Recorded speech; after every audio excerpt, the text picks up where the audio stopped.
Everyone, कैसे हैं आप लोग। मैं आलोक स्वागत करता हूँ सभी का electrical with Alok YouTube channel पे।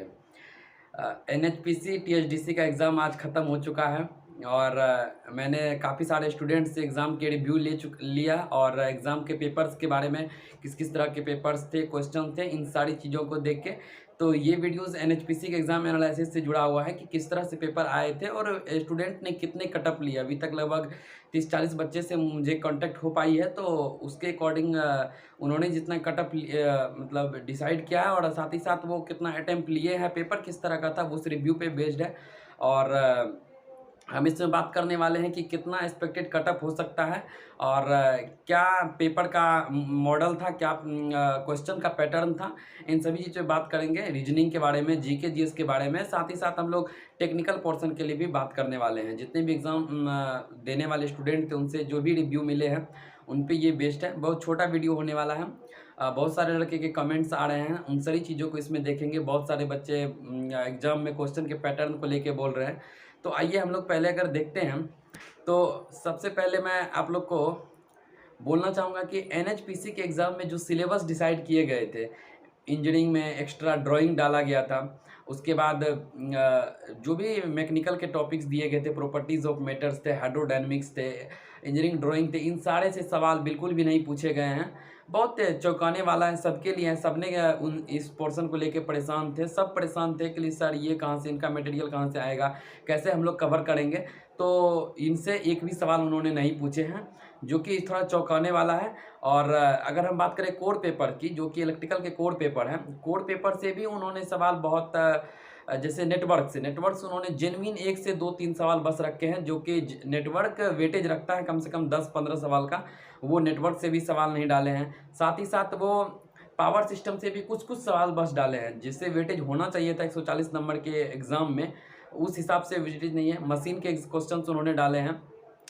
साथ ही साथ स्टूडेंट को झटका किस बात से लगा है कि वो बोल रहे हैं कि सर टेंडरिंग के क्वेश्चन आ गए हैं, सर एस्टिमेशन कॉस्टिंग से क्वेश्चंस फ्रेम हुए थे। तो एस्टिमेशन कॉस्टिंग से क्वेश्चन अब के एग्जाम में आएंगे ही। टेंडरिंग के लिए आप लोग प्रिपेयर हो जाए, आने वाले एग्जाम में टेंडरिंग के वेटेज और बढ़ेंगे, यूटिलाइजेशन बढ़ेंगे। हम लोग आगे इस पर बात करेंगे। और मेनली क्वेश्चंस था कोर पेपर से और न्यूमेरिकल्स पोर्शन बहुत कम थे। जैसे होना चाहिए था 60-40 का रेशियो जनरली देखा गया है कि 60% थ्योरी है तो 40% या 35% न्यूमेरिकल्स रहते थे। बट इस एग्ज़ाम में न्यूमेरिकल्स का वेटेज बहुत कम, 10 to 12% कह सकते हैं। वन लाइनर क्वेश्चन ही थे, लेकिन क्वेश्चन थोड़ा सोचने वाले थे। ये नहीं कि देखे लगाए, थोड़ा सोचने वाले क्वेश्चन थे। क्वेश्चन अच्छे थे टेक्निकल के। और आपको मैंने बताया कि मशीन से क्वेश्चन थे, पावर सिस्टम से थोड़े बहुत क्वेश्चन थे, मेजरमेंट थे और नेटवर्क को उन्होंने तो एलिमिनेट ही करके चला था। साथ ही साथ वो टेंडरिंग से 7 से 10 क्वेश्चन टेंडरिंग से उन्होंने डाले हैं। साथ ही साथ मैनेजमेंट से डाले हैं उन्होंने क्वेश्चन, और फिर एस्टिमेशन कॉस्टिंग से हैं, कुछ आई रूल से क्वेश्चन है। तो ये था टेक्निकल का वेटेज। और लड़का टेक्निकल में मैंने जितना बात किया है, तो स्टूडेंट टेक्निकल में ओवरऑल 140 में बात कर रहे हैं कि 120 प्लस उन्होंने अटेम्प्ट लिया। 120, 125 ये जनरल अटेम्प्ट अभी तक मिले हैं। अगर मैं रीजनिंग के बारे में बात करूं तो रीजनिंग पे काफ़ी अच्छे स्कोर लड़के ने किए हैं। किसी ने 28 बनाए, किसी ने 29 बनाए, किसी से नंबर सीरीज नहीं बन पाया। बट रीजनिंग में अच्छा स्कोर है। अगर आप 28-29 किए हैं तो ये काफ़ी बेस्ट स्कोर है। आप लोग अगर सही किए हैं तो रीजनिंग। करंट अफेयर्स की अगर हम बात करें जीके की, जो कि 30 नंबर के पोर्शन थे, उस 30 नंबर के पोर्शन में हमारा काफ़ी स्टूडेंट का रिस्पॉन्स है कि सर 15 से ये थे, कुछ इंडेक्स पूछे गए थे 2021 के, जो कि कुछ पुराने हो जाते हैं। 2021 के करंट जनरली लोग नहीं देखते हैं। साथ ही साथ नए क्रिकेट से थे, वोमेंस से रिलेटेड क्रिकेट से थे, ये सभी करंट थे जो बन सकते थे। नदी से रिलेटेड क्वेश्चन थे, रिवर्स से, जो कि जनरल अवेयरनेस में भी 15 से 20 क्वेश्चन अटैम्प्ट लिए हैं सभी ने। रिस्पॉन्स के एवरेज का अगर हम बात करें, जनरल अवेयरनेस 15 से 20, रीजनिंग में 25 प्लस अटैम्प्ट सबने लिया है। किसी ने 28-29 तक अटैम्प्ट लिया है, किसी ने 30 भी लिया है। बट हम एवरेज की बात करें तो 28 से 25 से 28 के बीच में ये एवरेज अटैम्प्ट सबका है, जो कि सही अटैम्प्ट है। और टेक्निकल का एवरेज अटैम्प्ट 120 है। तो ओवरऑल अगर हम बात करें कितना अटैम्प्ट चल रहा है अभी तक ट्रेंडिंग में, तो 160 प्लस अटैम्प्ट चल रहा है। 160 प्लस अटैम्प्ट स्टूडेंट ने लिए हैं। ये सही भी था, क्योंकि आप इतना भी कम ना लें कि, क्योंकि एक्यूरेसी 100% हो, इस बात की गारंटी नहीं दी जा सकती। आप लोगों को पता है वनडे एग्जाम, ऑब्जेक्टिव एग्जाम में एक्यूरेसी 100% हो, इस बात की गारंटी नहीं दी जा सकती है। तो अटेम्प्ट मेरा भी सजेशन रहता है कि अटेम्प्ट आप लें, पहले आप क्वेश्चंस बना लें, उसके बाद आप अटेम्प्ट को थोड़ा अपना एवरेज कम से कम रखने के चले। अगर 200 नंबर के पेपर हैं तो आप अपने अटेम्प्ट 160-70 के एवरेज में रखें, ज़्यादा निगेटिव भी ना ले लें, वो पेपर के अकॉर्डिंग बाद में डिसाइड होता है। तो अगर हम कट ऑफ के बारे में बात करें इस एग्ज़ाम की, तो पेपर वन लाइनर क्वेश्चंस हैं, लेकिन वो इतने भी इजी क्वेश्चंस नहीं है कि कट ऑफ में स्पाइक आ जाएगा। एक होते हैं पेपर का नॉर्मल इतना आ जाना कि कट ऑफ काफ़ी बढ़ जाना, वो भी नहीं है। क्वेश्चंस वन लाइनर है, न्यूमेरिकल्स नहीं है, लेकिन उसके बावजूद भी क्वेश्चन थोड़े पेचीदे थे, थोड़े कॉम्प्लेक्स थे, थोड़े उसके कॉन्सेप्ट रिटर्निंग कॉन्सेप्ट वाले कॉन्सेप्ट थे। तो ये सब तो पेपर का स्ट्रक्चर था। तो टेक्निकल में अगर आपके स्कोर आ रहे हैं 110 के आसपास रो स्कोर, तो बेस्ट है। साथ ही साथ रीजनिंग से मैं निगेटिव नहीं ही लेके चलता हूँ, क्योंकि रीजनिंग बहुत कम निगेटिव जाता है। आपसे अगर गलत होंगे भी तो जितने बनाए होंगे उसमें 1 2 3 मुश्किल से गलत हो तो हो।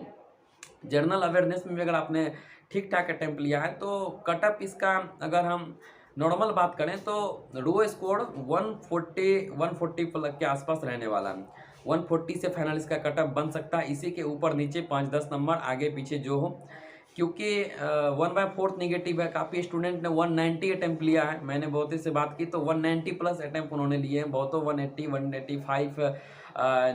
एवरेज अगर हम सबसे लो बात करें कि स्टूडेंट से बात करने में जो सबसे लो लगा, वो सबसे लो उन्होंने 162 बताया अभी तक। मतलब सभी स्टूडेंट ने 162 प्लस ही बताया, सबसे कम 162 बताया अभी तक। बाकी रिस्पॉन्स और आ रहे हैं, लेकिन इतने से एक आइडिया लग गया है कि कट ऑफ की अगर हम बात करें तो 140-45 के अप्रॉक्स रहने वाला है। 135 से 45 नॉर्मली एक रेंज हो सकता है। और फिर अगर हम देखें पेपर का भी हमने देख लिया क्या था शेड्यूल। मतलब एक चीज़ आप लोग को यहाँ से सीख जानी चाहिए जो कि काफ़ी महत्वपूर्ण है। आने वाले दिनों में चाहे वो एग्ज़ाम आपके एसएससी जेई के जो होने वाले हैं, टेंडरिंग आप लोग अच्छे से कवर करेंगे। टेंडरिंग के weightage day by day increase होता जा रहा है। आप लोग एस्टिमेशन कोस्टिंग जिसे हम लोग नेगलेक्ट करते हैं, उनका वेटेज अब बढ़ते जा रहा है। हम लोग इल्यूमिनेशन यूटिलाइजेशन को नेगलेक्ट करते हैं, यूटिलाइजेशन बढ़ने का वेटेज अब बढ़ रहा है। जेन्युइन क्वेश्चन अब थोड़ा कम होते जा रहे हैं। जैसे आप लोगों ने इस एग्जाम में देखा नेटवर्क से क्वेश्चन नहीं आए, थोड़ा है अचंभित करने वाली बात, हकीकत है अब नहीं आ रहे हैं उतने। मशीन से भी अब वन लाइनर उस टाइप से नहीं आ रहे हैं, थोड़ा आ रहे हैं अच्छे क्वेश्चन। आपने पिछले एसएससी के एग्जाम में भी देखा होगा, टेंडरिंग से क्वेश्चन था, यूटिलाइजेशन से, इस सब से क्वेश्चन काफ़ी थे। 16 के शिफ्ट में हम बात करें तो मशीन के क्वेश्चन उतने नहीं थे। तो ये एक एग्जाम का पैटर्न है कि वो अब थोड़ा मूव कर रहे हैं उन सब टॉपिक पे जिन्हें हम लोग नॉर्मली छोड़ते हैं। इसी में मैंने आई रूल्स के वीडियोस डाले थे। आप लोग का रिस्पॉन्स अगर अच्छा रहा था तो हम लोग उसमें और ज़्यादा वीडियोस डालते हैं। जैसे मैं खुद टेंडरिंग के वीडियोस के बारे में सोच रहा हूँ, क्योंकि वो काफ़ी इंपॉर्टेंट हो जाते हैं और नॉर्मली उसके कंसेप्ट उतने मिलते नहीं हैं। तो टेंडरिंग के कुछ सवाल इकट्ठे करके टेंडरिंग के बारे में एक अच्छा कंसेप्ट आप लोग को दिया जाए। और एस्टिमेशन कोस्टिंग आप लोग को पढ़ना होगा। एस्टिमेशन कोस्टिंग में मेनली हम लोग बात करते हैं तो जो भी आईई रूल्स हैं, साथ ही साथ सिंबल अब काफ़ी इंपॉर्टेंट हो गए। बहुत बार इलेक्ट्रिकल अप्लायंस के सिंबल्स पूछे जा रहे हैं, सिंबल्स आप लोग को करने चाहिए। साथ ही साथ सिंबल के साथ साथ एक होता है कि स्पेसिफिक हाइट, कि घर में स्विच बोर्ड का हाइट कितना होना चाहिए, बाथरूम में क्या उसकी हाइट होनी चाहिए, प्लेसेस क्या होनी चाहिए, और इस चीज़ के रेटिंग्स के बारे में। तो ये सब क्वेश्चन का वेटेज बढ़ रहा है। एप्लीकेशन बेस्ड जो भी सब्जेक्ट है उनके वेटेज बढ़ रहे हैं।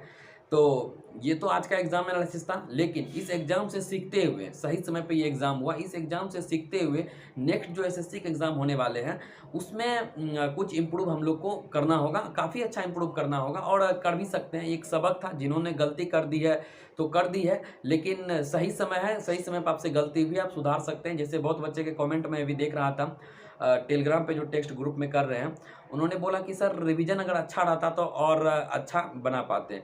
तो मैं यही आप लोग को बोलता, जब एग्ज़ाम नज़दीक आ जाए, मैंने एनएचपीसी एग्ज़ाम से 8 दिन पहले एक वीडियोस बनाई थी, उसमें बोला था कि आपने जितने कॉन्सेप्ट अभी तक पढ़े हैं उसे आप रिवीजन करें। जरूर एग्ज़ाम टाइम में आप नए चीज़ को बिल्कुल ही ना टच करें अगर आपने पुरानी चीज़ को रिवीजन नहीं किया है। इस एग्ज़ाम से आप लोग को 2-3 चीज़ें सीख लेनी चाहिए और गांठ बांध लेनी चाहिए। अगर आप एसएससी जेई में अपना अच्छा स्कोर करना चाहते हैं टेक में, तो आपको 2-3 चीज़ें गांठ बांध लेनी होगी।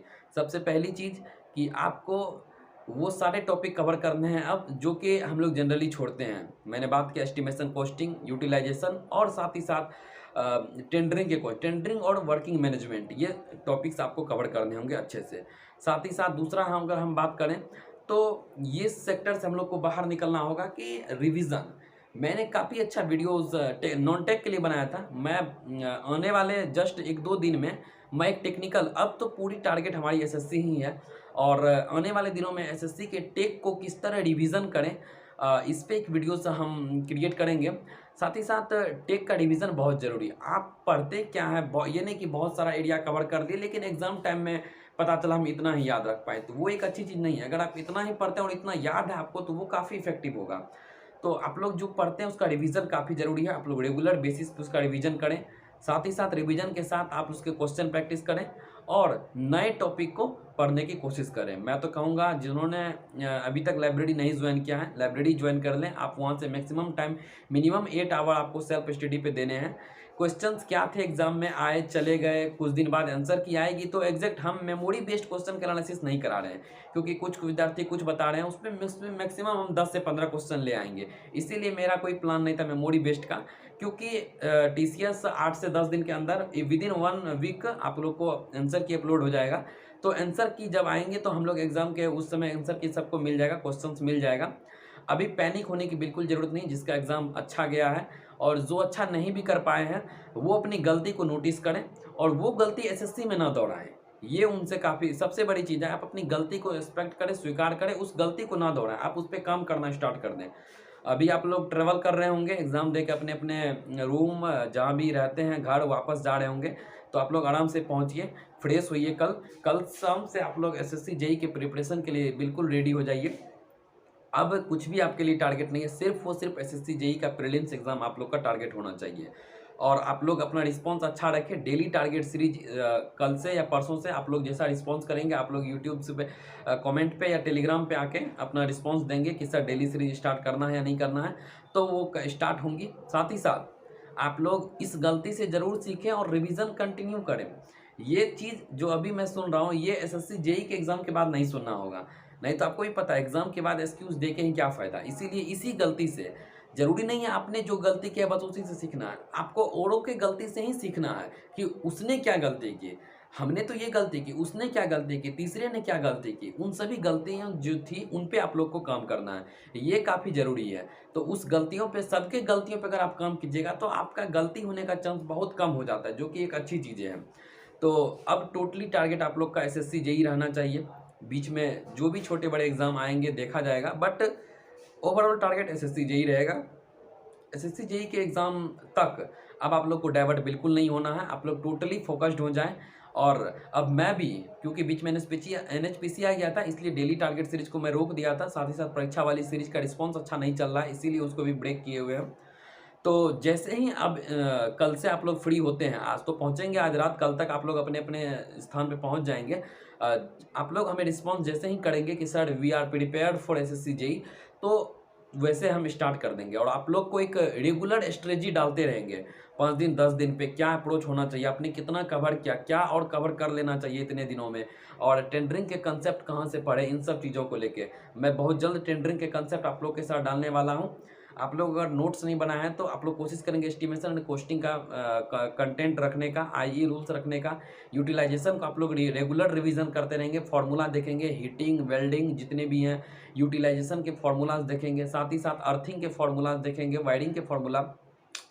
ये सभी अब आप लोग को इम्पोर्टेंट टॉपिक, पहले हम लोग कोर पेपर में बस काउंट करते हैं measurement, power system, machine, network theory और बेसिक इलेक्ट्रॉनिक्स, ये तो कोर पेपर है ही है। लेकिन अब कोर पेपर बनते जा रहा है हमारा यूटिलाइजेशन, एस्टिमेशन, कॉस्टिंग और मैनेजमेंट, जो कि हम लोग काफ़ी ध्यान देने की ज़रूरत है। एसएससी में भी मैं कह सकता हूँ, एसएससी में 7 से 10 क्वेश्चन भी एसएससी में आने वाले हैं, कोई बड़ी बात नहीं है, किसी शिफ्ट में वो पूछ लेंगे इतने क्वेश्चन।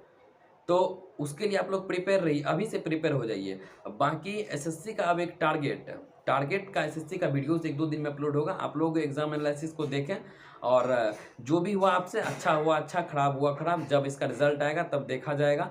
बट अभी हम लोग को टोटली मोटिवेटेड रहना है, बिल्कुल भी डाइवर्ट नहीं होना है, totally motivated for SSC JEE 2023 examination without any diversion. कोई भी डाइवर्ट नहीं होना चाहिए। आप लोग विदाउट एनी रेस्ट, आपको रेस्ट नहीं जरूरत है, रेस्ट आप कर चुके हैं, अभी आपकी तैयारी मिशन मोड में चलनी चाहिए।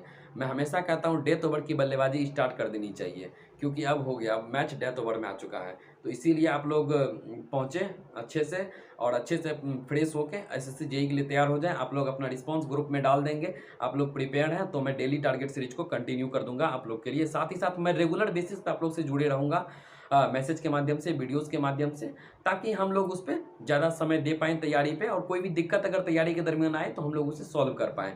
तो हम लोग मिलते हैं नए वीडियो में नए टॉपिक के साथ। वेल डन, आप लोग अच्छे से घर पहुँचे अपने अपने जगह पर। उसके बाद हम लोग बात करते हैं। धन्यवाद।